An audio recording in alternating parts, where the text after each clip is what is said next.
দর্শক, দাঁড়িয়ে আছি ঝিনাইদহ জেলার কোটচাঁদপুর উপজেলাতে, কোটচাঁদপুর রেল স্টেশনে এই মুহূর্তে দাঁড়িয়ে আছি। আপনারা জানেন ইতিমধ্যে কোটচাঁদপুর থেকে ঢাকার সাথে যে সরাসরি রেল যোগাযোগ আগামী জুলাই মাসের 1 তারিখ থেকে কিন্তু ওই জিনিসটা বন্ধ হয়ে যাওয়ার একটা সম্ভাবনা আছে। আর এই সম্ভাবনার ভেতর দিয়েই কিন্তু কোটচাঁদপুরবাসী খুবই উদ্বিগ্ন, কারণ কোটচাঁদপুরের সাথে ঢাকার যে সরাসরি রেল যোগাযোগটা ছিল, এখানে 3টি ট্রেন চলাচল করত। তার ভিতরে একটি বেনাপোল এক্সপ্রেস, একটি সুন্দরবন এক্সপ্রেস এবং একটি চিত্রা এক্সপ্রেস। আর এই 3টি ট্রেনের একটি ট্রেনও কিন্তু আর কোটচাঁদপুর থেকে সরাসরি ঢাকাতে যাচ্ছে না। সেজন্য কোটচাঁদপুরবাসীর প্রাণের দাবি যে কোটচাঁদপুর থেকে যেন সরাসরি ট্রেন দেওয়া হয়, ঢাকার সাথে যেন কোটচাঁদপুরের সরাসরি রেল যোগাযোগটা অব্যাহত থাকে। দর্শক, আপনাদেরকে যদি একটু দেখানোর চেষ্টা করি, কোটচাঁদপুর উপজেলার কোটচাঁদপুর রেল স্টেশন কিন্তু খুবই সমৃদ্ধ একটা রেল স্টেশন। এই রেল স্টেশনে কিন্তু সব ধরনের ট্রেনগুলা যাতায়াত করে। আর সবথেকে গুরুত্বপূর্ণ যে ট্রেনটা যাতায়াত করে সেটা হচ্ছে খুলনা থেকে ঢাকাগামী ট্রেনগুলি, এবং আরও একটি ট্রেন কোটচাঁদপুর থেকে যাতায়াত করতো, সেটা হচ্ছে বেনাপোল থেকে ঢাকাগামী যাত্রীবাহী ট্রেন। বেনাপোল থেকে ঢাকাগামী যে যাত্রীবাহী ট্রেনটি ছিল সেটিও কিন্তু বন্ধ হয়ে যাচ্ছে, এবং কোটচাঁদপুর থেকে ঢাকাগামী সাগরদাড়ি এক্সপ্রেস এবং অন্যান্য যে ট্রেনগুলো ছিল সেগুলোও কিন্তু বন্ধ হয়ে যাচ্ছে।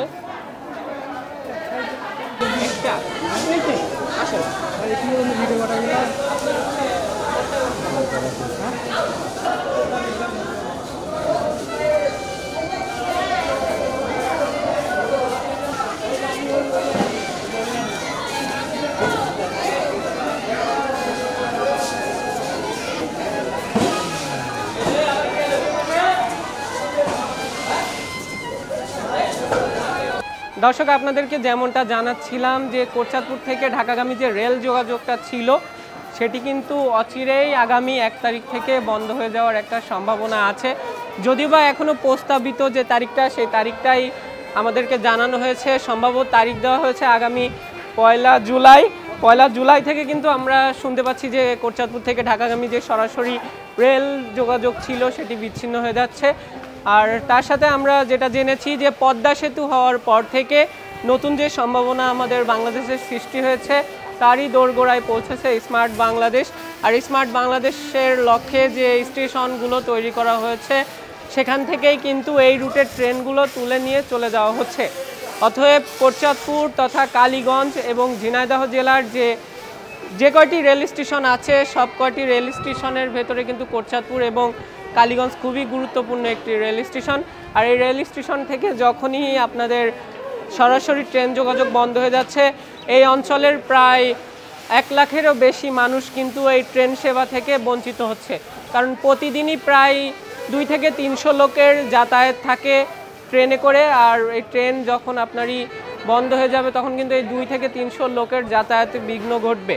আর বলা হচ্ছে কি এখান থেকে শাটল ট্রেন দেওয়া হবে কোটচাঁদপুর থেকে নড়াইল পর্যন্ত এবং সিঙ্গিয়া স্টেশন পর্যন্ত, আর এদিক থেকে দর্শনা পর্যন্ত কিন্তু শাটল ট্রেন দেওয়ার কথা বলা হয়েছে। কিন্তু শাটল ট্রেনের যে বিষয়টা, নানান রকম অসুবিধার কারণে কিন্তু শাটল ট্রেনে মানুষজন ঠিক মতন যাতায়াত করতে পারবে না। কারণ সরাসরি যদি রেল যোগাযোগ না থাকে তাহলে কিন্তু অনেক মানুষ অনেক ব্যাগপত্র নিয়ে শাটল ট্রেনে যাবে, যাওয়ার পরে শাটল ট্রেন থেকে কিন্তু আবারও ট্রেন পরিবর্তন করা হবে।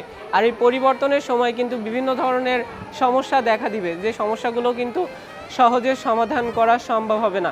যার কারণে কোটচাঁদপুর, কালীগঞ্জ এবং যশোরের মানুষের প্রাণের দাবি কিন্তু কোটচাঁদপুরের উপর থেকে কালীগঞ্জ হয়ে, যশোর হয়ে, নড়াইল হয়ে সরাসরি যেন পদ্মা সেতু লিংক রোড দিয়ে ট্রেনটি ঢাকায় যায়, আবার কোটচাঁদপুর হয়ে, সাবদালপুর হয়ে, দর্শনা হয়ে, আপনার কুষ্টিয়া হয়ে যেন সরাসরি কোটচাঁদপুর থেকে ট্রেন ঢাকার উদ্দেশ্যে রওনা করে।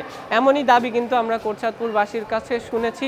আমরা যদি দর্শক কয়েকজনের সাথে একটু কথা বলি তাহলে আপনারা পুরো বিষয়টা বুঝতে পারবেন এবং জানতে পারবেন যে এখান থেকে যদি ট্রেনটা সরাসরি আপনাদের ঢাকা অভিমুখে যাত্রা না করে তাহলে কিন্তু খুবই সমস্যার সম্মুখীন হবে আমাদের ঝিনাইদহ জেলার কোটচাঁদপুরবাসী। রেলমন্ত্রী আপনার কাছে আবেদন যে আমরা কোটচাঁদপুর হইতে ঢাকা যাতায়াত করতাম, খুব আরামের সহিত গাড়ি কটা আপনারা নিয়ে যাবেন না, আমাদের খুব অসুবিধা হবে। আমাদের ওকুল আবেদন, আপনারা গাড়ি এই রাস্তায় চালান না। হাজার হাজার যাত্রী হয় চৌগাছা, মহেশপুর, কোটচাঁদপুর, জীবননগর, এই ৩-৪ থানার লোক কোটচাঁদপুর থেকে ঢাকা আপ ডাউন করে। এই ট্রেনে আমরা গরিব মানুষ অনেকেই প্যাসেঞ্জার লাভে ভাড়াভূত মেরে খাতাম, আমরা এখন ভাড়াভূত মেরে খেতে পারবো না। এই ট্রেন যদি তুলে নেয়, আমাদের সরকারের কাছে আকুল আবেদন, তিনি যেন এই তিনটি কোটচাঁদপুর থেকে বহাল রাখে। আমরা এই কোটচাঁদপুরেরই ছেলে, সরকারি খন্দকার মোশাররফ হোসেন কলেজে পড়াশোনা করি। আমাদের এই যে কোটচাঁদপুরের সাথে ঢাকার যে রেল যোগাযোগ ছিল, এটা যেন এইভাবেই থাকে। আমরা চাই না যে এখানে রেল যোগাযোগ বন্ধ হোক। যেভাবে আমরা ঢাকায় সরাসরি যাতায়াত করি, এটা চালু থাকুক, আমাদের এটাই আহ্বান। ঢাকায় যাত্রীবাহন বহুত রেলে চলাফেরা করি। এখন এই যদি এই 2-3টা ট্রেন যদি বন্ধ হয়ে যায়, তাহলে আমরা কি করে যাওয়া আসা করবো? এই জন্য আপনাদের কাছে আবেদন যে রেলটা যেন সময় সময় আমাকে রোডে যেরকম যাচ্ছিল সেরকম যেন যায়। কোটচাঁদপুর রেল স্টেশন একটা ব্রিটিশ আমলেতে চলছে। এই রেল স্টেশনে যদি 3টা ট্রেন যদি না থাকে, তাহলে আমাকে যশোর যাওয়া আসা খুব রাফ ব্যাপার। আপনারা যশোর থেকে ঢাকা যাওয়া খুব রাফ ব্যাপার। আপনারা যদি পারেন সহযোগিতা করেন, করে ট্রেনটা এখানে 3টে ট্রেন এখানে থাকে। আমি কোটচাঁদপুরের বাসিন্দা। আমাদের কোটচাঁদপুর থেকে ঢাকাগামী 3টা আন্তনগর ট্রেন ছিল। বর্তমানে কেন, কি কারণে ট্রেনটা এখান থেকে স্থগিত হয়ে যাচ্ছে? যেখানে কোটচাঁদপুর থেকে ঢাকারমুখী অসংখ্য যাত্রী, চাকরিজীবী, ঢাকা ভার্সিটির ছাত্র, ঢাকা কলেজ, বিভিন্ন জায়গায় যাতায়াতের জন্য প্রতিদিন অসংখ্য যাত্রী ভিড় করে এই কোটচাঁদপুর রেল স্টেশনে।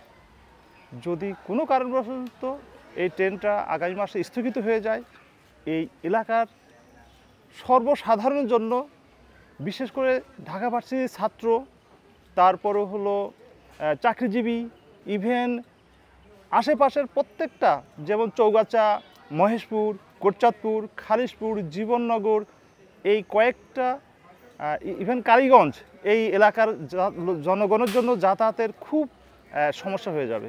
তাই মাননীয় প্রধানমন্ত্রীর কাছে আমি বিনীতভাবে অনুরোধ করব, যাতে কোটচাঁদপুরের আন্তনগর ট্রেনগুলা স্থগিত না করে পুনরায় চালুর ব্যবস্থা করে। সেই সাথে আমি ঝিনেদা 3 আসনের মাননীয় সংসদ সদস্য মেজর জেনারেল সালাউদ্দিন সাহেবকেও রিকোয়েস্ট করব, যাতে এই ট্রেন স্টেশন থেকে আন্তনগর ট্রেনগুলা যথারীতি ঢাকার উদ্দেশ্যে চলাচল করে।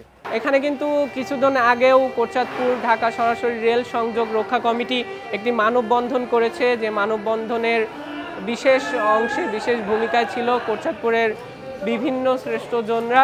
আর তারা কিন্তু দাবি জানিয়েছিলেন যে এখান থেকে যেন সরাসরি ট্রেনটা আপনার ঢাকা পর্যন্ত পৌঁছায়। এখনও পর্যন্ত দর্শক প্রচেষ্টা চলছে ঝিনাইদহ জেলার কোটচাঁদপুর উপজেলা থেকে যেন সরাসরি রেল যোগাযোগটা বহাল থাকে। আমরা আরও কিছু মানুষজনের সাথে কথা বলতে চাইলে, যদি তারা কথা বলে আমাদের সাথে, তাহলে আপনারা বুঝতে পারবেন যে কতটা গুরুত্বপূর্ণ রুট ছিল এটি। আর কোটচাঁদপুর থেকে কিন্তু খুলনা অভিমুখে অনেক ছাত্রছাত্রী আছে যারা বিশ্ববিদ্যালয়ে পড়ালেখা করে সহ অন্যান্য জায়গায় পড়ালেখা করে। আর এই পড়ালেখা করার জন্য কিন্তু মূল যে যাত্রাটা, সে যাত্রাটাই কিন্তু হচ্ছে আপনার ট্রেন যাত্রা। ট্রেন যোগাযোগ খুবই সুন্দর এবং মসৃণ, যার কারণেই কিন্তু একটা ব্যাহত হওয়ার চেষ্টা করেছে। আর আপনাদেরকে একটু জানিয়ে রাখি যে কোটচাঁদপুর থেকে ঢাকাগামী যে ট্রেনগুলো ছিল, সেগুলো বন্ধ হওয়ার পরে কিন্তু একটা শাটল ট্রেন দেওয়ার কথাবার্তা হয়েছে, যে এখান থেকে শাটল ট্রেনে করে আপনার যাত্রীরা যাবে। তারপরে কিন্তু রূপদিয়া নামক স্থানে ওখান থেকে ট্রেন পরিবর্তন করে অন্যান্য জায়গায় যেতে পারবে। এই জায়গা থেকে যদি আমরা একটু আপনাদেরকে দেখানোর চেষ্টা করি যে কোটচাঁদপুর স্টেশন কিন্তু খুব প্রসিদ্ধ একটা স্টেশন। আর এই স্টেশনে যখনই ঢাকা থেকে সরাসরি রেল যোগাযোগ বন্ধ হয়ে যাবে, তখনই কিন্তু কোটচাঁদপুরের মানুষ চরম ভোগান্তির সম্মুখীন হবে। দর্শক, আপনাদেরকে একটু দেখাই যে কোটচাঁদপুরের 2টি প্ল্যাটফর্ম আছে। আমরা এখন যেখানে দাঁড়িয়ে আছি সেটা হচ্ছে 1 নম্বর প্ল্যাটফর্ম, আর আমার সামনে যেই প্ল্যাটফর্মটা আছে, প্ল্যাটফর্মটা হচ্ছে 2 নম্বর প্ল্যাটফর্ম। এই দুটি প্ল্যাটফর্ম সংযোগে কিন্তু কোটচাঁদপুর রেল স্টেশন। এখানে একটা ওভারব্রিজ আছে, আপনাদেরকে যদি একটু দেখানোর চেষ্টা করি।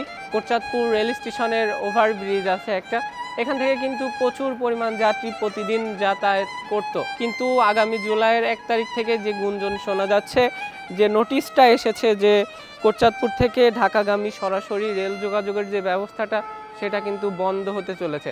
আর যার কারণেই কিন্তু কোটচাঁদপুরবাসী খুবই অস্বাভাবিক একটা পরিস্থিতির ভিতর দিয়ে সময় পার করছে। কোটচাঁদপুরবাসীর এখন প্রাণের দাবি যে কোটচাঁদপুর থেকে যেন সরাসরি রেল যোগাযোগ অব্যাহত থাকে।